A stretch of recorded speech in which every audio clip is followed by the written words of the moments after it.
Monday Night Football, when I think about it, for me, it all starts with the theme. Dun, dun, dun, dun. All those great memories from when I was like 5 and 6 and 7. Is it the same for you? Absolutely. Our first game 3 weeks ago now, when we came on the air, the theme music started and the hair on my neck stood up, and it's iconic, and it takes you back. It took me back, and it does every time I've heard it, back to my childhood when I was young with Don Meredith and Howard Cosell and Frank Gifford, and it's an iconic property, and to be a part of that legacy means a lot, and that theme music is a big part of that. In college, you ended up transferring from OU to UCLA. Barry Switzer switched to the Wishbone after you got hurt and everything. So you went from this great program to another one. Here professionally, you go from a great NFL product to another one. I know there are not a whole lot of differences, but are there any in the transition? Yeah, it has been different. People probably don't quite understand that because at the end of the day, you're doing the same job. And for me, fortunately, I'm doing it with the same partner in Joe Buck, which is what we both really wanted. And so our booth is very, very similar because he has a spotter and he has a statistician, and then I've got a guy who travels with me. So our booth resembles what we've had for a number of years. But ESPN is about 5 times the size of Fox. There's a lot of layers to it. It's much more corporate. I liken Fox to more of a mom and pop type operation. So that's been a little bit of an adjustment for us in a very positive way. They've been fantastic to us, but for the most part, once they kick off and we start doing our job, it feels like it's always felt. And I've really enjoyed it. You mentioned Joe. I had the pleasure of being around both of you guys. It was for that Good Morning America barbecue tasting event we did, right? I could tell immediately that you guys are tight. Yeah. What makes that relationship work both on air and off? Well, it's unusual, number one, to have broadcast partners that get along as well as we do. Not that others don't get along. They're just not usually as close in age. They don't spend as much time away from the booth. Joe and I are roughly the same age. We've gone through a lot of life experiences at the same time. He has 2 older daughters. I have 2 older daughters. He now has 2 5-year-old boy twins. I don't envy that at all. But and I used to golf, so we'd go on golfing trips in the off season and do a lot together. And I think there's obviously a lot of respect for one another, but we really enjoy our time together. And I think that's had as much to do with our success as anything, because I do feel that the viewers can sense that when they're watching our games, that we are close friends. On the whole, what does being in that Monday night booth mean to you, in your words? It's the only broadcast booth, I guess you could say, that has this historical content to it. It goes back to, like I said, back 1970, I guess, with Don Meredith, Frank Gifford, and Howard Cosell, and I guess when it initially began, Keith Jackson, and I've read up on it. But we've all, those of us that are our age, we grew up with it. And I guess all kids since then, all generations since then have. It's changed over the years. When I was playing, of course, and it was Al Michaels and Dan Deerdorf and Frank Gifford, and and then others have occupied the booth. But for me and Joe to now be in that booth, and when it's all said and done, it'll be talked about. I mean, whatever our time is in Monday night, we'll be a part of the legacy of the broadcast team. That means a lot to me. When you're preparing for games, when you're making sure that you can be at your best, what drives you crazy? Well, I know what my preparation is. I guess, my frustration in life is anyone who doesn't take their job seriously, or I guess seriously maybe isn't the right way of saying it, but when they don't take pride in their job. And so I do believe that you put in the work and you get what you put into something, and it's what I've tried to teach my girls. And so at the level that we do it, and at the level that we're expected to do it, if there's others that are a part of our team, and I felt this way as a player for the Cowboys, if there are those who aren't putting in the time required in order to give themselves and our team the best opportunity to have success, then I typically have real tough times with that. So that's probably my biggest frustration. But I don't generally experience that. I will tell you, my years at Fox and my short time at ESPN, we were on the #1 crew. There's a reason for that. People have taken a lot of pride in the work that they do, and that's why I've enjoyed the job I've had. Let's talk Cowboys now. And I want to start with Cooper Rush. I mean, you, more than anyone, know just how intricate and how difficult it is to prepare for an NFL game as a quarterback. Why do you think Cooper Rush was so successful? I think he's, I don't know Cooper, but just watching him, it looks like he's got a real confidence in himself, which is really important. And I think that because of the success that he had last year, which is important, being a backup quarterback in the NFL is a really great job. I mean, it's a fantastic job until you have to play.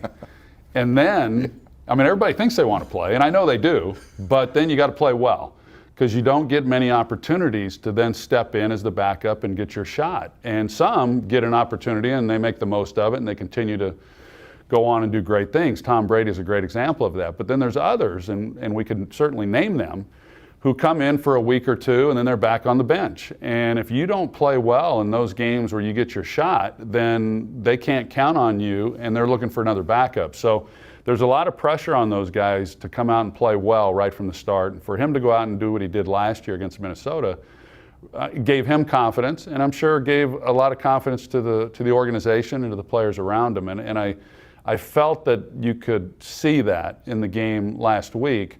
And I was happy for him. I really do pull for all quarterbacks to have success, because it's a miserable job and it's not fun if you haven't played well. Going home and dealing with that week and all that comes with that. So I was happy to see him do what he was able to do, and hung in there and took some hits and delivered some good throws. And of course the defense was a big part of that as well, but I'm real happy for him. Yeah, that Cowboys offensive line was downright scary.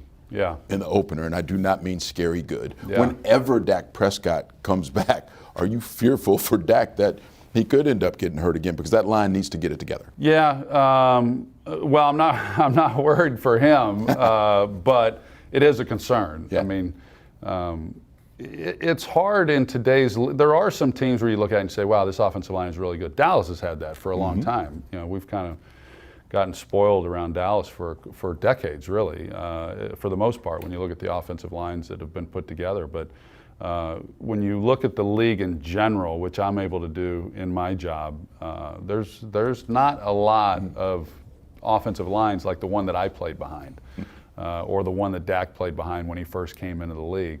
But they'll get it together. It's early, and a lot of these young players, they just need some more reps, and they'll be fine. Speaking of Dak, there is so much criticism, analysis, talk, the players like to call it noise, that he has to deal with because of his job description. You have been a proponent of Dak Prescott. Though. You still feel that way? Yeah. I love the guy. I think he's, and he's going to have games where he doesn't play as well as he'd like, just like all of us. I mean, that's the ups and downs and the ebbs and flows of being an NFL quarterback. But why I'm such an advocate of his is I think he's a great leader. I think he's a great person. And I can tell when you talk to teammates of his and they respond so favorably to what he means to them in the locker room. And they know that, he'd love to put up huge numbers, I'm sure. But at the end of the day, all that matters to him is winning games. And that should be all that matters to everyone that's in that locker room. They're all paid to perform, but collectively, they're only paid to win. And I think Dak understands that probably better than most, and I admire and respect him for it. The NFL feels now more like a week-to-week league to me than it ever has, and I think that's a good thing for Cowboys fans. When you look at the overall view of this team, how far do you think they can go? Well, they can go as far as they want to go. There's a lot of other teams that can say that as well. And you're right. Everyone reacts to whatever happened the previous week and, then makes their conclusions on what that's then going to look like for the entire season.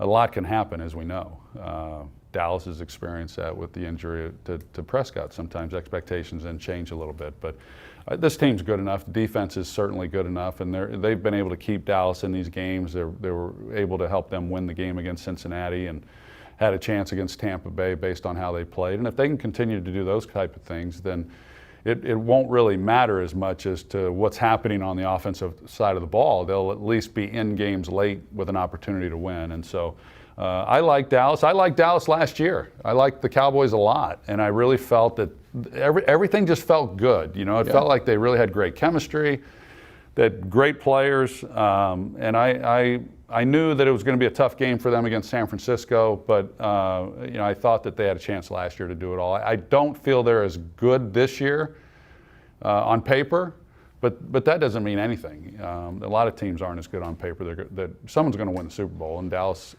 should be in that conversation. I think they will be.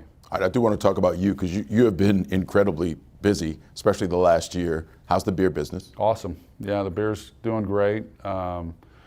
You know, as you know, Joe, we're exclusive to Texas, but we've got the entire state covered with distributorship. We've had great partners on the retail side and on the distributorship side, and people have responded really well to it. It's an easy beer to like. It's the cleanest beer on the market. So if you are into health and wellness, which I am, then and you like light beer, then it's a no-brainer, quite honestly. And it's not me saying it because it's my beer. That's just the way that it is. So I think it's resonated with people, and it's doing really well. Building a brand is tough, though. What have you learned about yourself during this process? I haven't learned a lot about myself. I've learned a lot about beer, right. You know, and I've learned a lot about distributing, and on the retail side, you know, some of that is a little bit new to me. I was in the car business for a while, but it has been a lot of work. It's been good though. I've never minded the work. And what I like is that when we sat down and decided that we were going to make the beer, I went through with my partners kind of my beliefs in life, my philosophies, why I feel that I've had success in whatever it is that I've done. And so everything about this beer is true and authentic to me. You know, our tag is no shortcuts, no excuses, and that's what I've believed. I've always believed in you have to put in the work if you're going to achieve something. Nothing's ever given to you. And so that's what this beer really is. It's what the beer represents, and it's who the beer has been made for. Is for those people who wake up every day with a purpose and a passion and want to be the best that they can be, and they make no excuses, and they go out and do it. And I love the tour that you had. You literally got behind bars, you're meeting people, Yeah. You're giving them the beer, fun getting out in the public? Yeah, it was, you know, I get out in the public, but not quite in that setting. And I don't do a lot of autograph shows or things of that nature. So people were excited about the beer. They were excited about a former Cowboy coming to their town, and a lot of Cowboys fans were showing up. And it made me feel, I guess, young again in some ways, you know. I mean, right. Because I haven't really experienced a lot of that type of atmosphere since I was a player. But you are accessible. I mean, I've had so many people tell me, oh, I saw Troy running on the Katy Trail, or I saw him at Mi Casina or Whole Foods or whatever. Yeah, I mean, those are the spots. Yeah, right? Yeah. I mean, you are, I would say, more accessible than most people who are in your stead in life. Why do you treat it that way? Well, Troy? it's interesting that you say that, and that you very well may be right. I certainly don't keep myself from going and doing the things that I enjoy doing in public. You know, I shop, I eat out at restaurants, and I've got spots that I really enjoy. I do spend a lot of time on the Katy Trail. You know, at the same time, I feel like in some ways I've pulled back a little bit on some of the things that I want to do publicly. Mm-hmm. And a lot of it is I've just kind of, I'm out there publicly still as a broadcaster, and I feel that I gave a lot of myself as a player, and even early on in the broadcasting side of things. And you know, now at my age, I'm just I'm ready. I want more time for myself. So I think that as I've gotten older, and I think everybody kind of goes through this exercise to where I want to make sure that I'm making good use of my time and doing the things that I want to do. So when people see me out publicly on the Katy Trail or at Mi Casina or, you know, Whole Foods or whatever, I'm doing the things that I do in my life. But if I'm showing up at events and functions and things like that, that's where I've probably pulled back, and I've tried to just be a little bit, rather than a shotgun approach to all that stuff, just have a little bit more of a narrowed rifle view and do the things that are most meaningful to me. I know one thing that was incredibly meaningful to you, the Highway to Henrietta Yeah. Music Festival. Yeah. Listen, it looked like a blast. I'm curious, what was it like from your perspective? It was beyond anything that I could have imagined. I have to give a shout out to Tony Fay Productions, he and his team. It doesn't happen without them. And so the moment that when it really crystallized for me was when Blake Shelton was on stage. I had begun the concert watching him from out in the audience, and then he wanted me to come up on stage. So about 4 songs in, I went backstage and then went out on stage with him, and then I watched the rest of the show from the side of the stage. And so I was standing on the side of the stage right after I got done out there with him with my daughters, and he sang the song Home. And everyone had their camera phones going with the light, and I look out there and it's just a sea of flashlights, and that's when it hit me that we pulled this thing off. You know, it's pretty incredible. It was a proud moment for me, but it was a really proud moment for Henrietta to have over 10,000 people, and Blake Shelton and Gwen Stefani and Pat Green and, you know, all the people that were a part of that. I'm so grateful to everyone. I can't name everyone, but I'm so grateful to everyone who was a part of it, because it was not an easy lift. But we raised a lot of money for a town that could really use it, which was the objective. And it happened, and a lot of people didn't think we could do it. I do want to talk more about something that you and I share. We're both girl dads. I've got 2 girls, you've got 2 girls, Jordan and Alexa. And you mentioned them, that was the first time they had gone back to Henrietta, right? Yeah. Yeah, and it's only a 3-hour drive, but yeah, they had never been back, so it was cool to go back and show them. Drove out to where I grew up, out on the farm, and saw all that. They were at the high school. They were helping hand out computers, and then of course they're at the concert where I played baseball when I was a kid growing up. So it was a great weekend all the way around.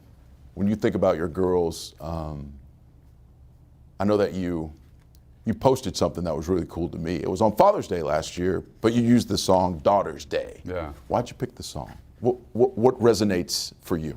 You know, they have Father's Day because of our children, and for me, obviously, it's because of my girls. And you know, I mean, it really is the most important thing to me. And I know I speak for you and for all moms and dads out there that.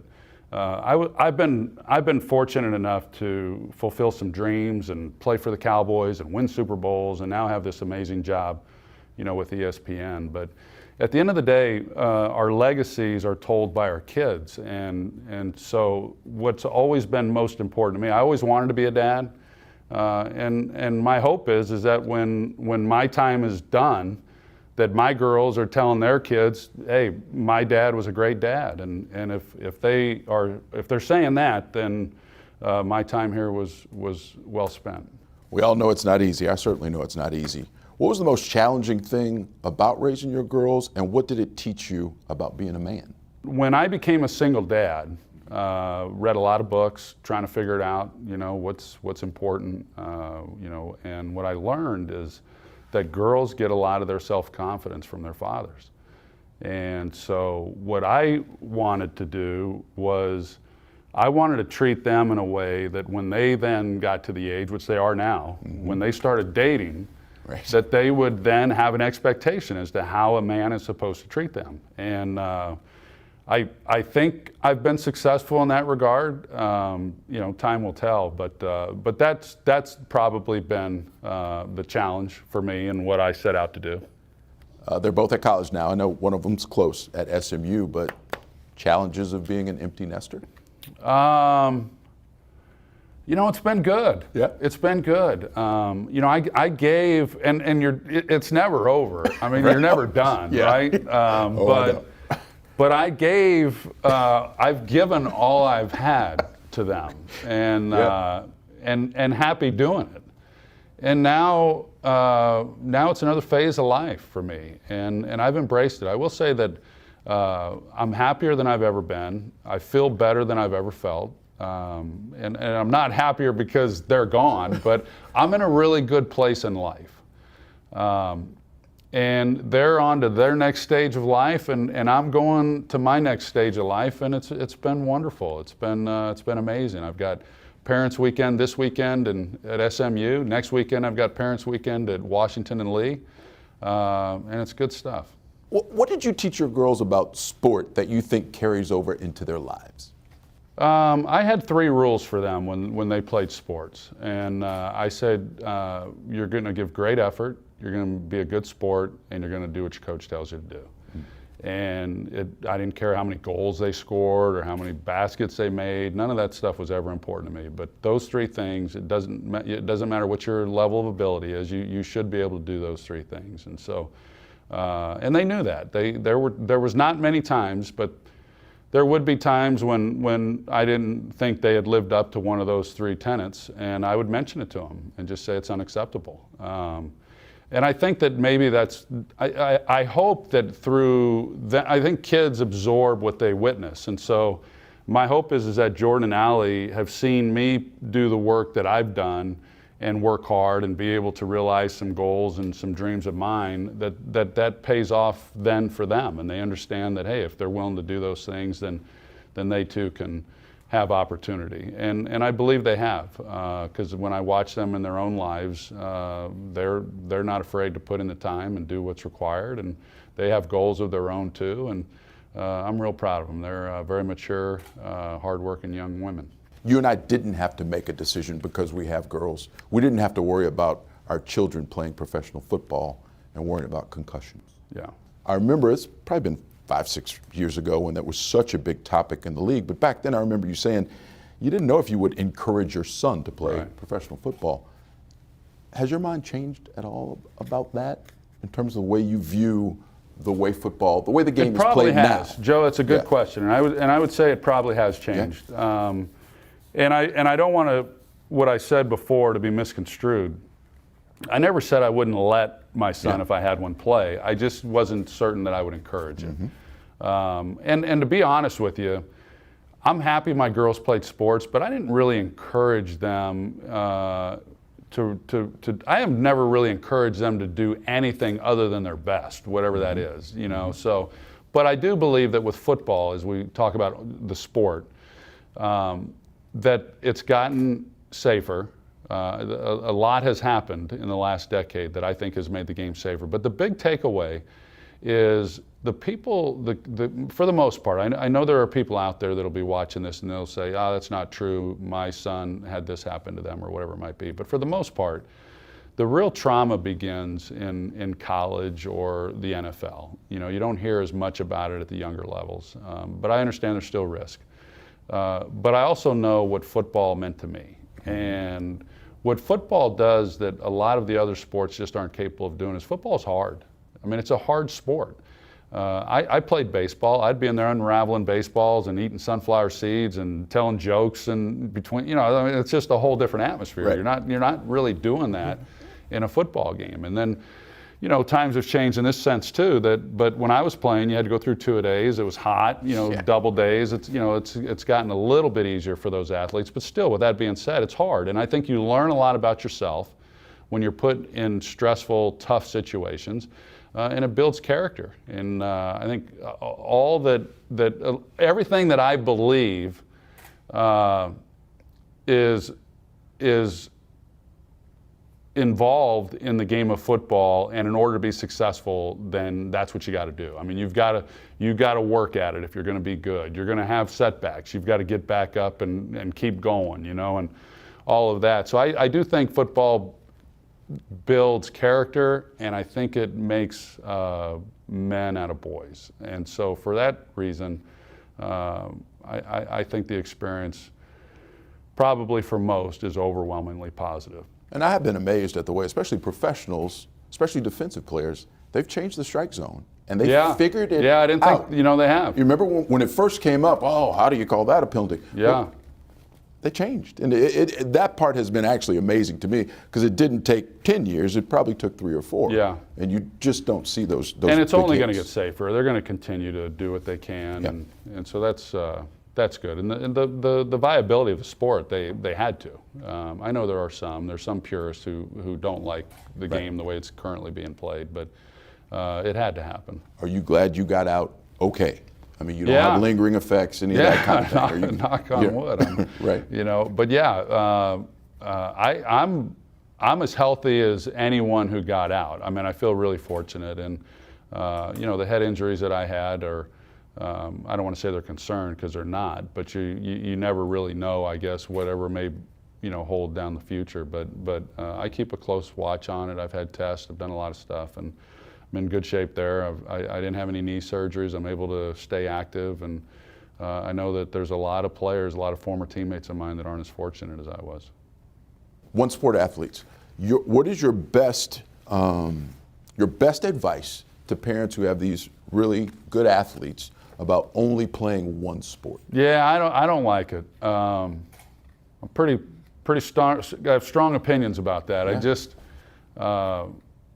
if I had only played one sport, I never would have been a professional football player. I know that. I would have put all my eggs in the baseball basket, and tried to go that route. But I just watch it. I went through it with my girls, and I see it now that it doesn't seem like the decision to play only one sport is usually mandated by a coach.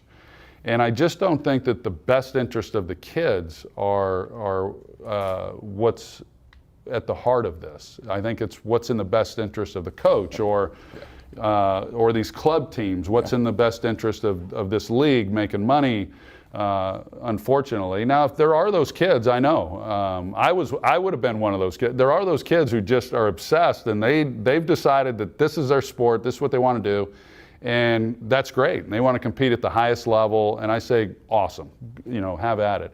But when a kid wants to play basketball, wants to play football, wants to play baseball, or whatever the sports are, and he's told that he has to choose only one.